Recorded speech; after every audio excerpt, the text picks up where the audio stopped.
আসসালামু আলাইকুম। সয়াবিন একটা নিরামিষ সবজি।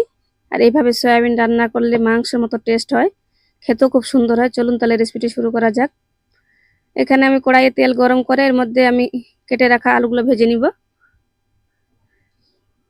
এই আলুগুলো ভাজার সময় আমি লবণ আর হলুদ দিয়ে দিয়েছি। এই আলুগুলো আমি লাল করে ভেজে নিব। দেখুন এইভাবে আলুগুলো ভাজা হয়ে গেলে আমি তুলে নিব। এবার এই গরম তেলের মধ্যে দিয়ে দিলাম গোটা গরম মশলা, গোটা জিরা, আর দিয়ে দেবো আদা রসুন বাটা। এগুলো একটুখানি হয়ে গেলে এর মধ্যে পেঁয়াজ বেরেস্তা দিয়ে দেবো।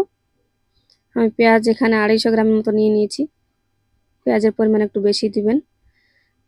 পেঁয়াজগুলো একটু ভাজা হয়ে গেলে, একটু কম হয়ে আসলে, তেল ছেড়ে দিলে এর মধ্যে টমেটো কুচি দিয়ে দেবো। এই টমেটো কুচিগুলো দেওয়ার পর এর মধ্যে একটু লবণ দিয়ে দেবো, দিয়ে ঢাকনা দিয়ে ঢেকে 2 মিনিটের মধ্যে রেখে দেবো। 2 মিনিট পর ঢাকনা খুলে এইভাবে একটু নেড়ে চেড়ে নিব। আমি মশলাগুলোকে এভাবে ভালো করে কষিয়ে নিচ্ছি। দেখুন কষতে কষতে একসময় এইভাবে কালার চলে আসবে।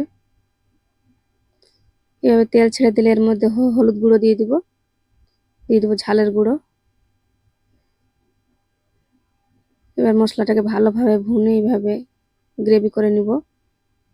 এর মধ্যে দিয়ে দিব সয়াবিন। এই সয়াবিনগুলো আগের থেকে আমি গরম জলে ধুয়ে রেখেছিলাম। সয়াবিনগুলো দিয়ে একটুখানি নেড়ে চেড়ে আমি ঢাকনা দিয়ে ঢেকে 2 মিনিটের মধ্যে রেখে দিয়েছিলাম।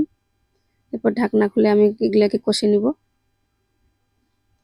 এগুলো একটু অনেকক্ষণ ধরে কষতে হবে, তাহলে মাংসের মতো টেস্ট আসবে। আর এইভাবে সয়াবিন রান্না করলে খেতে খুব সুন্দর হয়। আপনার মনে হবে আমি মাংসই খাচ্ছি।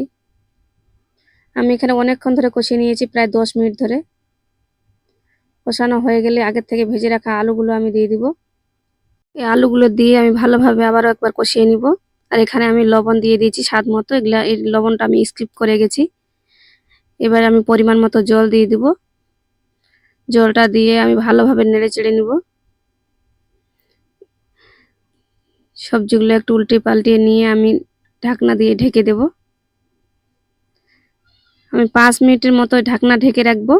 আর 5 মিনিট পর এইভাবে সবজিটা হয়ে আসলে দেখুন আমাদের সয়াবিনের তরকারি রেডি হয়ে গেছে।